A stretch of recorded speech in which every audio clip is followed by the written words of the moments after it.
সকলের আশীর্বাদ দোয়া ভালোবাসা নিয়ে শুরু করলাম আজকের যুদ্ধ। ভাবছেন কিসের আবার যুদ্ধ? হ্যাঁ রে ভাই, এটা নিরাপদে সুস্থ শরীরে বাড়ি ফেরার যুদ্ধ। ভাঙ্গা থেকে ফরিদপুর যুদ্ধ করেই তো ফিরতে হয়। আজকের যুদ্ধ শুরু হলো ভাঙ্গা গোল চত্বর পার হওয়ার পর থেকেই।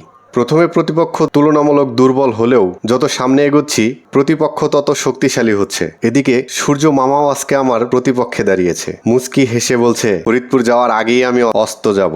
ভাবলাম গতিটা একটু বাড়িয়ে দেই। আমার গাড়ি যেন কেমন করছে, আমাকে জানান দিচ্ছে 30-এর উপরে গাড়ি চালালে আমার নিরাপত্তার দায়ভার তার না। কি একটা ভয়ঙ্কর পরিস্থিতি। ভুবুক দিয়ার রাস্তা পার হওয়ার পরে কিছুটা স্বস্তি পেলাম, কিন্তু না, বেশিক্ষণ স্বস্তিতে থাকতে পারলাম না। রেল ক্রসিং এর অবস্থা ভয়াবহ।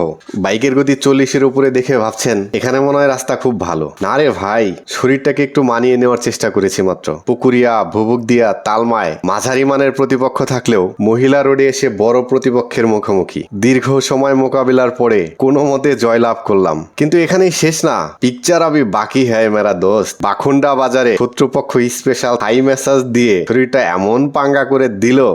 অবশেষে ফরিদপুর। ভাই জিতছি ভাই। আমার মতো আর কে কে এমন যুদ্ধ করেছেন একটু কমেন্টে জানাবেন প্লিজ।